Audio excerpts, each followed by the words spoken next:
ذی الحجہ اسلامی سال کا 12واں مہینہ ہے۔ حضرت ابو سعید خدری رضی اللہ عنہ فرماتے ہیں، نبی کریم صلی اللہ علیہ وسلم نے ارشاد فرمایا کہ تمام مہینوں کا سردار رمضان المبارک کا مہینہ اور تمام مہینوں میں حرمت والا مہینہ ذی الحج ہے۔ حضرت عمر فاروق رضی اللہ عنہ نے ذی الحجہ کے مہینے میں اسلام قبول کیا۔ حضرت عثمان غنی ذی النورین کی شہادت کا واقعہ بھی ذی الحجہ کے مہینے میں ہی پیش آیا۔ ماہ ذی الحجہ کے 10 دنوں کی بہت زیادہ فضیلت ہے۔ اس مبارک مہینے کے پہلے عشرہ کی فضیلت و عظمت کے بارے میں کہا جاتا ہے کہ جو کوئی ان 10 دنوں کی عزت کرتا ہے، اللہ تعالیٰ اس کو 10 چیزیں عطا فرما کر اس کی عزت افزائی فرماتے ہیں۔ نمبر 1 عمر میں برکت، نمبر 2 مال میں زیادتی، نمبر 3 اہل و عیال کی حفاظت، نمبر 4 گناہوں کا کفارہ، نمبر 5 نیکیوں میں اضافہ، نمبر 6 نزاع کے وقت آسانی، نمبر 7 ظلمت میں روشنی، نمبر 8 میزان کا یعنی نیکیوں کا پلڑا بھاری ہونا، نمبر 9 جہنم سے نجات، نمبر 10 جنت کے درجات میں بلندی ملے گی۔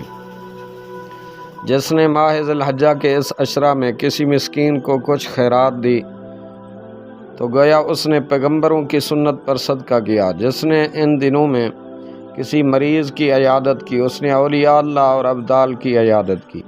جس نے کسی جنازے میں شرکت کی، اس نے گویا شہیدوں کے جنازے میں شرکت کی۔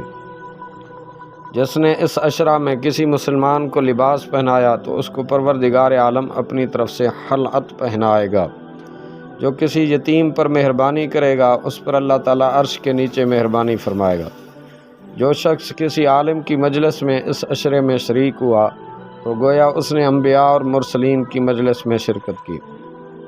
ذی الحجہ کے مہینے کی پہلی شب کو چاہیے کہ 2 رکعت نماز نفل اس طریقے سے پڑھیں کہ ہر رکعت میں سورۃ الفاتحہ کے بعد ایک بار سورۃ الکافرون پڑھیں۔ انشاءاللہ العظیم ثواب عظیم حاصل ہوگا۔ جو کوئی ذی الحجہ کی پہلی جمعرات کو بعد نماز عشاء 2 رکعت نماز نفل اس طرح سے پڑھے کہ ہر رکعت میں سورۃ الفاتحہ کے بعد ایک مرتبہ سورۃ الکوثر اور ایک مرتبہ سورہ اخلاص نہایت توجہ و یکسوئی کے ساتھ پڑھے تو انشاءاللہ اسے اس دنیاوی زندگی میں ہی جنت میں اپنا مقام دکھا دیا جائے گا۔